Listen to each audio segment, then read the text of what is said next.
بسم اللہ الرحمن الرحیم۔ السلام علیکم۔ ایمانی قصے آفیشیل کی آج کے اس ویڈیو میں ہم ایک نیا سلسلہ شروع کرنے جا رہے ہیں اللہ کے سفیر کے نام سے۔ معزز ناظرین، اللہ کے سفیر ان برگزیدہ بندوں کے واقعات ہیں جن کی وجہ سے انسان اشرف المخلوقات کہلاتا ہے۔ فتنوں سے بھری اس دنیا میں اولیاء کرام اللہ کی روشن نشانیاں ہیں، یہ اللہ کے دوست ہیں۔ صوفیاء کرام نے اپنی بے پناہ ریاضت سے اسلام کی عملی تشریح پیش کی اور پابندی کر کے دکھائی۔ لوگوں کے دلوں میں اللہ اور اس کے رسول صلی اللہ علیہ وآلہ وسلم کی محبت ڈالی اور یہ سب اولیاء کرام نے اپنے عمل سے کیا۔ یہ بوریا نشین اپنی فطرت میں عز و انکسار کے پیکر تھے۔ یہ سلسلہ انہی جانثاروں کی تاریخ ہے جو انسانی نظروں سے تروپوش ہیں لیکن صدیوں سے لاکھوں دلوں میں آج بھی زندہ ہیں۔ یہ شہر بغداد کا واقعہ ہے جو اپنے وقت میں دنیا کا سب سے بڑا علمی اور تہذیبی مرکز تھا، اور اسی شہر کے ایک گوشے میں ایک مرد خدا بندگان خدا کے دلوں کی کثافت دھونے کے مشکل ترین کام میں مصروف تھا۔ ایک دن ایک شخص درویش کی خانقاہ میں حاضر ہوا۔ درویش نے حسب معمول مہمان کی تواضع کی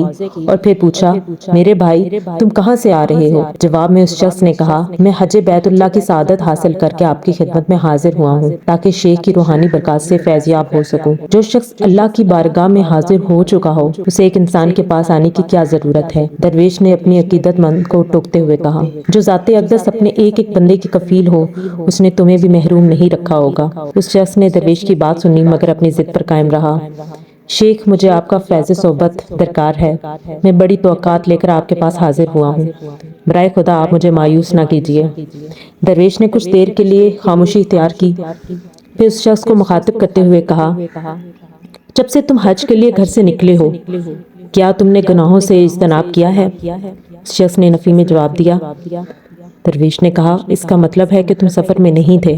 پھر اس شخص نے پوچھا، سفر کے دوران جب تم رات گزارنے کے لیے سرائے میں ٹھہرے تھے تو کیا تم نے کوئی مقام کرب دیکھا تھا؟ کوئی مقام کرب طے کیا؟ اس شخص نے بڑی حیرت سے درویش کی طرف دیکھا اور نفی میں اپنے سر کو جنبش دی۔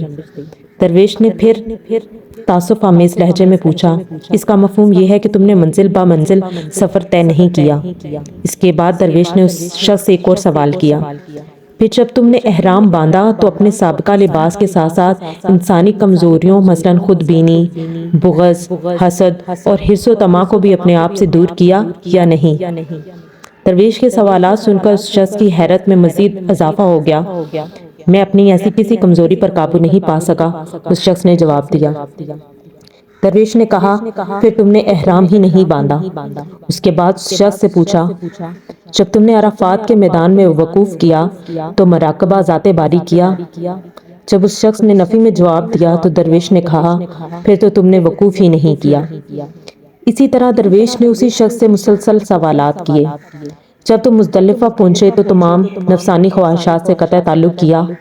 پھر پوچھا، جب تم نے خانہ کعبہ کا طواف کیا تو جمال ذات باری کا مشاہدہ کیا؟ یا جب تم نے صفا اور مروہ کے درمیان سعی کی تو مقام صفا حاصل کیا یا نہیں؟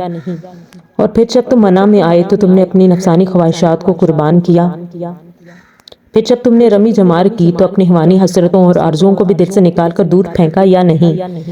وہ شخص ہر سوال کے جواب میں نفی میں سر ہلاتا رہا۔ درویش نے کسی تکلف کے بغیر اس سے یہ کہا، میرے بھائی تم نے تو سرے سے حج ہی نہیں کیا، واپس جاؤ اور دوبارہ اسی طرح حج کرو جیسے میں نے تمہیں بتایا ہے تاکہ تم مقام ابراہیمی تک پہنچنے کی سعادت حاصل کرو۔ معزز ناظرین، یہ درویش کوئی اور نہیں بلکہ مشہور صوفی بزرگ حضرت جنید بغدادی رحمۃ اللہ علیہ تھے۔ ایک اور سفر حج کا واقعہ آپ کے سامنے پیش کرتے ہیں۔ حضرت جنید بغدادی تنہا طواف کعبہ کے لیے حاضر ہوئے تو ایک عورت بھی خانہ خدا کا طواف کر رہی تھی۔ اچانک عورت کی پرسوز آواز ابھری، وہ طواف کے ساتھ کچھ عاشقانہ اشعار بھی پڑھتی جا رہی تھی۔ حضرت جنید بغدادی رحمۃ اللہ علیہ عورت کے اس عمل کو کچھ دیر تک تو برداشت کرتے رہے، پھر جب اس خاتون کی آواز طواف میں خلل پیدا کرنے لگی تو آپ رحمۃ اللہ علیہ اس کے قریب پہنچے اور نہایت پرجلا لہجے میں فرمانے لگے، اے بے خبر، تجھے اس مقدس و محترم مقام پر اپنی ناپاک آرزو بیان کرتے ہوئے شرم نہیں آتی؟ عورت نے معذرت کرنے کے بجائے اسی قسم کے چند اور عاشقانہ اشعار پڑھے۔